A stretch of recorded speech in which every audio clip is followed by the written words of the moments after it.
मंत्री जी का कि हमारे लिए बहुत ही सौभाग्य की बात है, बहुत ही हर्ष की बात है कि आज माननीय मुख्यमंत्री जी हमारे बीच में है। Thank you very much CM sir. Please. आवाज आ रही है? भारत माता की, भारत माता की, भारत माता की।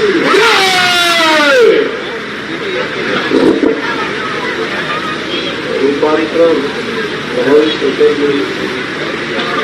आशिकों के द्वारा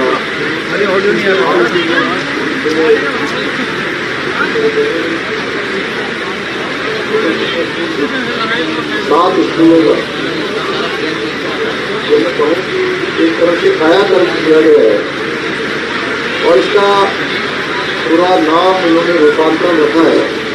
अभी मैंने अंदर वीडियो देखा और वीडियो में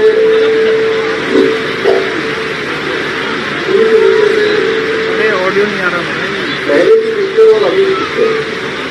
अरे ऑडियो तेज कर दो, ऑडियो तेज।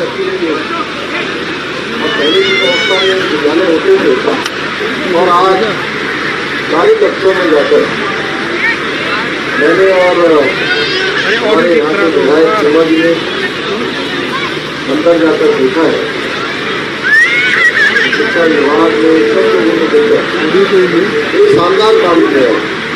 इसके लिए मैं सभी को विशेष रूप से महल पेपर में के हमारे सदस्य हैं, उसके फाउंडर हैं,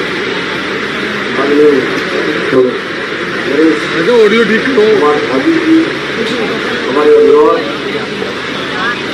जिनके अथक प्रयासों से जिनके अथक प्रयासों से ये काम यहाँ पर आज संपन्न हुआ है। मैं आपका साधुवाद व्यक्त करता हूँ कि आपने इस काम को जो है आज मेरे हाथों इसका लोकार्पण करवाया।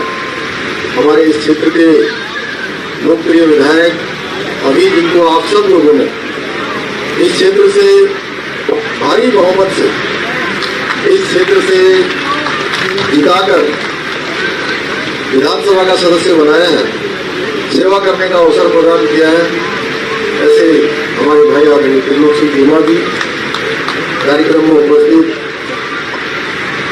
हमारे वरिष्ठ नेता और व्यापारियों के प्रतिनिधि के रूप में जगह जगह काम करने वाले आदरणीय अनिल जी, भाई संजय जी, नितिन जी और हमारे बहुत युवा नेता राजपुर से आप सभी जानते हैं भाई राजेश कुमार जी और मेरे साथी मित्र भाई नवीन जी, जिन्होंने इस कार्यक्रम के लिए मुझे बहुत दिनों से कहा। ये पिछले 2 साल से लगातार कह रहे थे कि आपको और एक स्वामी जी हमारे मंत्री हैं, स्वामी जी को और आपको आना है। आज संयोग से स्वामी जी कहाँ है? तो आज आप सबके बीच में जो आने का हेतु बना और सेतु बने भाई नवीन लगातार इस काम में और आगे के कामों में भी हमारे प्रशासन का लगातार सहयोग करते हैं। श्रीमान निशान गाजी जी, हमारे सीडीओ गणेश जी एवं सभी यहाँ पर आए हुए सभी हमारे अतिथिगण इधर बैठे हैं, उधर बैठे हैं, विद्यालय के सभी हमारे शिक्षकगण, सभी आए हुए अभिभावक और जिनके निमित्त ये कार्यक्रम हो रहा है, मेरे सभी नन्हे मुन्ने छोटे सभी छात्र एवं छात्राएं, प्रिय बच्चों, उपस्थित पत्रकार मित्रों, छायाकार बंधुओं, मैं सबसे पहले तो आप सभी को बधाई देता हूँ कि ये शानदार काम यहाँ पर हुआ है और निश्चित रूप से इन विद्यालयों में जिस प्रकार से काम हुआ है, एक एक छोटी छोटी चीजों का ध्यान रखा गया है, किस प्रकार से यहाँ पर बेंच बनाई गई है, किस प्रकार से पेंटिंग की गई है, हर तरीके से पूरी दीवारों की साज सज्जा की गई है। आगे आने वाले समय के लिए भी ये एक मॉडल के रूप में यहाँ पर ये काम करेगा और मैं और भी सभी लोगों से सरकार की भी अपनी एक सीमा होती है और सरकार भी आपकी भी होती है।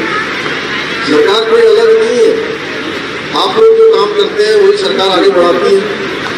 और मैं आपको विश्वास दिलाता हूँ कि ये सरकार आपकी सरकार है।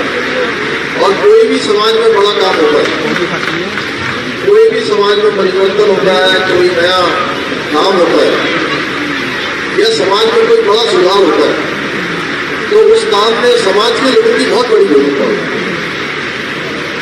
क्योंकि सरकार की अपनी लिमिट है, सरकार की अपनी सीमाएं हैं। सरकार एक सीमा तक काम कर सकती है, लेकिन जब समाज के लोग आगे बढ़कर इसमें काम करते हैं तो निश्चित रूप से वो आने वाले समय के लिए एक उदाहरण बन जाता है। और ऐसा विद्यालयों को देखने के बाद निश्चित रूप से बनेगा। मैं आप सभी को बधाई देता हूँ और आप सबका धन्यवाद भी करना चाहता हूँ कि आपने इस क्षेत्र से इस बार फिर से लगातार आप जिताते आ रहे थे। यहाँ से 4 बार हमारे बड़े वाले चीमा जी को जिताया और 5वीं बार नए वाले चीमा जी को जिता दिया। और उत्तराखंड के अंदर भी हर बार क्या होता था अंकल जी, एक बार इस पार्टी की सरकार होती थी, एक बार इस पार्टी की सरकार। क्यों गुंजन आप साथ में बैठे, तो कभी इस पार्टी की सरकार, कभी उस पार्टी की सरकार। उत्तराखंड जब से बना 20 सालों में 22 सालों में यही होता रहा। इस बार पहली बार ऐसा हुआ कि पिछली बार भी भाजपा की सरकार थी और इस बार फिर से भाजपा की सरकार बनी। और मैं कहता हूँ आप लोगों से कि आप सबके आशीर्वाद से इस बार भाजपा सरकार बनी है, अब बार बार भाजपा की सरकार बनेगी। क्योंकि हम लोगों ने संकल्प लिया है कि हमारे देश के यशस्वी प्रधानमंत्री नरेंद्र मोदी जी के नेतृत्व में हम लोग प्राणों प्राणों से काम करेंगे और जो भी संकल्प हमने लिए हैं उन सारे संकल्पों को पूरा करेंगे। चाहे वो शिक्षा के क्षेत्र में हो, चाहे चिकित्सा के क्षेत्र में हो, चाहे उद्यान के क्षेत्र में हो, चाहे उद्योग के क्षेत्र में हो, हर क्षेत्र में हम एक एक करके काम को आगे बढ़ा रहे हैं। मैं आपको बताऊं कि हमने चुनाव से पहले एक संकल्प लिया था आप सबके सामने कि हम नई सरकार के शपथ ग्रहण होते ही उत्तराखंड के अंदर सभी लोगों के लिए, चाहे वो किसी धर्म का हो, किसी मजहब का हो, किसी संप्रदाय का हो, सबके लिए हम एक समान कानून लाएंगे। समान नागरिक संहिता उत्तराखंड के अंदर हम लागू करेंगे और उस काम की हमने शुरुआत कर दी है। पहला हमने जो अपना मंत्रिमंडल की पहली बैठक करी थी, उस बैठक में हमने सर्वसम्मति से इसको पारित कर दिया है कि एक जो विधि के विशेषज्ञ होंगे, जानकार होंगे, स्टेक होल्डर, उन सभी को मिलाकर एक कमेटी का गठन हम करने जा रहे हैं और वो कमेटी एक ड्राफ्ट तैयार करेगी और ड्राफ्ट तैयार होगा जो हमारे बहुत ही जानकार लोगों की देखरेख में एक ड्राफ्ट तैयार होगा। और इस ड्राफ्ट से तैयार होते ही हमारा विधि विभाग, हमारा न्याय विभाग इसको अच्छी तरह से देखेगा और देखने के बाद उत्तराखंड राज्य के अंदर ये कानून हम लागू कर देंगे। और हमने देश के अन्य राज्यों से भी, देश के सभी राज्यों से हमने इस प्रकार की अपेक्षा की है कि वो भी जो है इस कानून को अपने राज्यों में लागू करें। इस दिशा में हम आगे बढ़ रहे हैं। भाइयों बहनों, हमारा लक्ष्य है कि उत्तराखंड के सरकारी स्कूलों में पढ़ने वाले सारे बच्चों को सारी वो सुविधाएं मिलनी चाहिए, अच्छी शिक्षा मिलनी चाहिए। उसके लिए हम प्रतिबद्ध हैं, हम संकल्पबद्ध हैं। अभी आपने देखा होगा पिछले दिनों हमारे देश के यशस्वी प्रधानमंत्री नरेंद्र मोदी जी ने बच्चों के साथ परीक्षा पर चर्चा करी थी और किस प्रकार से उन्होंने एक एक बात, ऐसा लग रहा था कि पता नहीं मोदी जी बच्चों को पढ़ा रहे हैं या अभी स्वयं पढ़ रहे हैं। इतनी बातें जो बचपन में हम लोग खुद अपने साथ जो घटित होते देखते थे, परीक्षा से पहले बच्चे डरने लगते थे या उनके मन में एक प्रकार का तनाव पैदा हो जाता था। और कई बार मैं देख रहा हूँ कि अब आने वाले समय में तो बच्चों में तनाव पता नहीं कितना होता है, लेकिन उनके माता पिता से बच्चों को लेकर तनाव ज्यादा हो जाता है। अब ऐसा समय आ गया है, हमारे समय में तो हम लोग जो है तख्ती लेकर पढ़ते थे। सीमा साहब आपने लोग तख्ती में पढ़ा था, हमने हमने तरक्की में पढ़ाया। अंकल जी आपने पढ़ाई होगी, अनिल भाई आपने पढ़ा, राजेश तुमने तो हमने तो तख्ती में पढ़ा और हम तख्ती लेकर जाते थे। पता ही नहीं था कि माता पिता का तो इतना ही था कि सवेरे उठाते थे, अनुशासन में रखते थे। क्योंकि मैं एक सैनिक का बेटा हूँ, मैंने ये जरूर सीखा कि अनुशासन क्या होता है। जैसे यहाँ आने में मुझे 40 मिनट लेट हो गया था और लेट इसलिए हो गया और बहुत चिंता हो रही थी, आज मेरी घड़ी का सेल खत्म हो गया तो घड़ी हाथ में नहीं रही और मैं उसको देखना भूल गया। मैंने केवल चाय रखी थी, साथ में भोजन भी करवा दिया, पीछे को काट कर।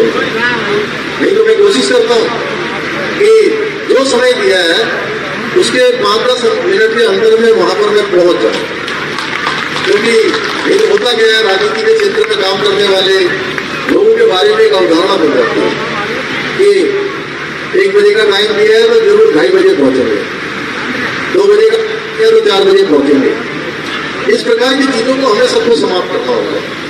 मैं अपने प्यारे बच्चों से कहूंगा कि सब लोग खूब मन लगाकर पढ़िए और ये पढ़ने लिखने का जो समय है ये आपके जीवन में, और उनके अभिभावकों से भी मैं कहता हूँ, मैं जहां जाता हूँ सारे बच्चों से कहता हूँ, बच्चों के अभिभावकों से कहता हूँ, माता पिता से कहता हूँ, उनके गुरुजनों से कहता हूँ कि इनके जीवन में अब दोबारा कभी भी ये समय कभी लौट कर आने वाला नहीं है। अब हम लोग मंच पर बैठे हैं या अतिथि दीर्घा में बैठे हैं या हमारे पत्रकार मित्र सब खड़े हैं यहाँ पर, अगर ये भी हमारे जो बच्चे वहां बैठे हैं उनकी तरफ पढ़ना चाहें तो क्या पढ़ सकते हैं? क्या पढ़ सकते हैं क्या? बताइए बच्चों, अगर हम लोग आपकी तरफ पढ़ना चाहें तो पढ़ सकते हैं क्या? बच्चे सुन नहीं रहे, उनका ध्यान कहीं गर्मी की तरह से नहीं और है, नहीं पढ़ सकते ना? हाथ हिलाइए ऊपर को, नहीं पढ़ सकते। इसलिए आज से करीब 10 साल 15 साल बाद आप लोग सोचोगे कि हम स्कूल जाते थे, हमने अगर उस समय और अच्छा पढ़ लिया होता, और अच्छा अपने गुरुजनों की बात मान ली होती, अपने माता पिता की बात मान ली होती, तो हम जो आज है हो सकता है उससे कहीं और अच्छे होते। लेकिन उस समय आप सोचोगे कि अब दोबारा से हम पढ़ ले, तो हम आपका समय वहां से निकल गया होगा। क्यों संजय भाई? सही है, सही है ना? आप तो बच्चों के बीच में ही काम करते हो, तो इसलिए ये समय कभी लौट कर नहीं आने वाला। जो समय निकल गया वो समय चला गया। हम लोगों ने तय किया है कि हम लोग स्कूलों के क्षेत्र में, अन्य क्षेत्रों में, खेलों के क्षेत्र में अभी हमारी सरकार नई खेल नीति लेकर आई है और नई खेल नीति में हमने प्रावधान किया है कि बहुत सारे बच्चे, उनके अंदर बहुत योग्यता होती है, बहुत क्षमता होती है, लेकिन कई बार वो खेलने के लिए जाते हैं तो उनके पास किराया भी नहीं होता और वहां तक पहुंच जाते हैं तो उनके रहने के लिए स्थान नहीं होता था। उनके लिए जो फूड सप्लीमेंट्स होते हैं, फूड होते हैं, उनको जो खाना होता है उसके लिए उनके पास पैसा नहीं होता, उनके माता पिता के पास नहीं होता। हमने अभी प्रावधान किया है कि किसी बच्चे के अंदर, किसी बेटी के अंदर, बेटे के अंदर अगर योग्यता है, क्षमता है और वो किसी भी खेल में जा रहे हैं, उन्होंने उसको अगर पास कर लिया है तो उनको किसी के आगे भी अब हाथ फैलाने की आवश्यकता नहीं पड़ेगी। अब सारी व्यवस्था सरकार करेगी, उनके खेलने की भी व्यवस्था करेगी, उनके जाने की भी व्यवस्था करेगी, रहने की भी व्यवस्था करेगी और पदक जीतकर जब बच्चे आएंगे तो उन बच्चों का नौकरी से संबंधित, नौकरी में रखने की व्यवस्था भी हमारी सरकार करती है। ऐसे हम अनेकों कार्य कर रहे हैं। हमारी सरकार ने तय किया है कि हम सरलीकरण के मंत्र के आधार पर काम करेंगे। सरलीकरण का मंत्र, समाधान का मंत्र, निस्तारीकरण का मंत्र, यानी कि हमारे पास कोई भी काम आता, हमारी सरकार के पास आता है, अधिकारी लोगों के पास आता है, तो उसका सरलीकरण कैसे होगा, कैसे उसकी प्रक्रिया को सरल बनाया जाएगा, कैसे उसका रास्ता निकाला जाएगा, कैसे उसका समाधान किया जाएगा, कैसा निस्तारण किया जाएगा। एक वर्क कल्चर हम उत्तराखंड के अंदर लाना चाहते हैं। भ्रष्टाचार को हम पूरी तरह से समाप्त करना चाहते हैं। छोटे छोटे दफ्तरों में तमाम जगह पर शिकायतें मिलती है, तमाम जगह पर कहीं नक्शा पास करवाना है, कहीं पर कोई रजिस्ट्री करवानी है, कोई अन्य प्रकार का काम करवाना है, तो बहुत सारी जगह पर हमने उसके लिए कहा है हम बिल्कुल एक पारदर्शी सरकार, जो जनता की सरकार होगी उस सरकार के रूप में काम करेंगे।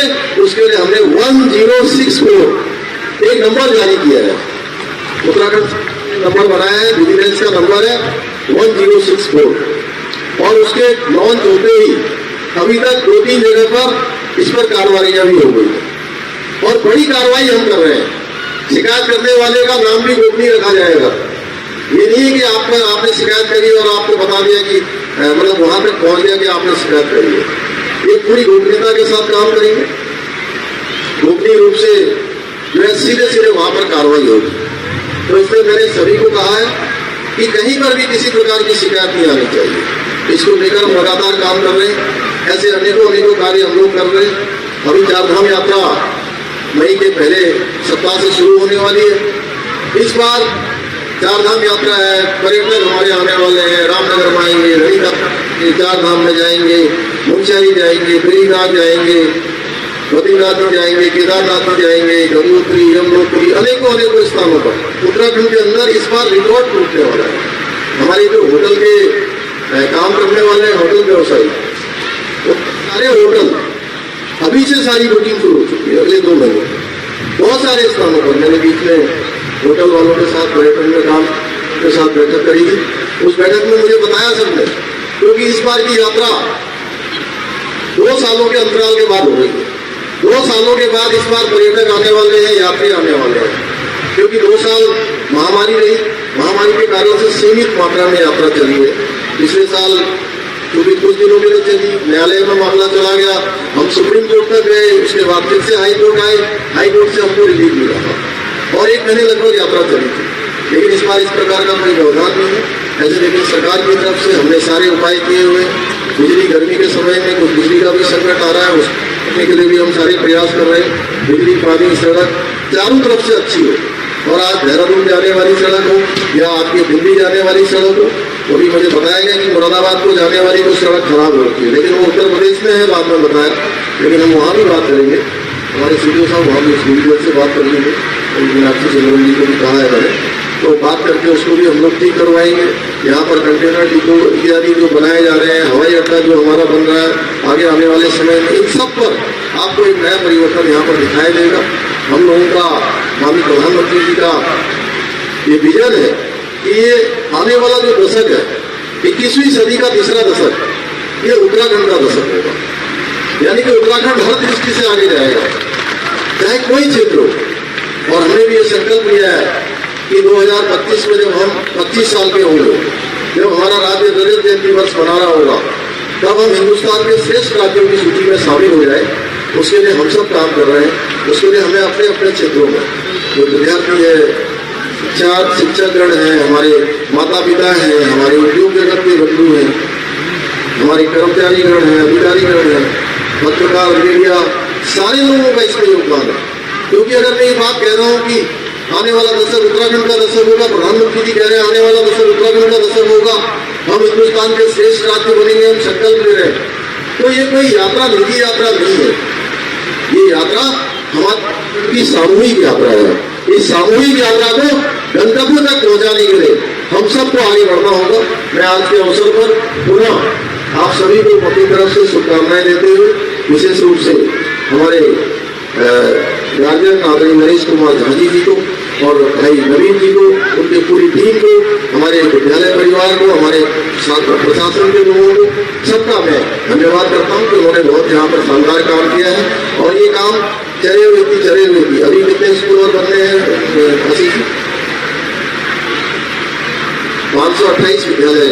इस तरीके से उनका भी रूपांतरण होना है, वो सभी रूपांतरित होंगे और हमारे नन्हे मुन्ने छात्र छात्राओं को क्लासरूम मिलेंगे, अच्छी बेंचें मिलेंगी, अच्छा उनको देखने को मिलेगा, अच्छा उनका पठन पाठन होगा और आने वाले समय में वो सभी नौनिहाल हमारे देश के कर्णधार बनेंगे। इन्हीं शुभकामनाओं के साथ अपनी वाणी को विराम देता हूँ।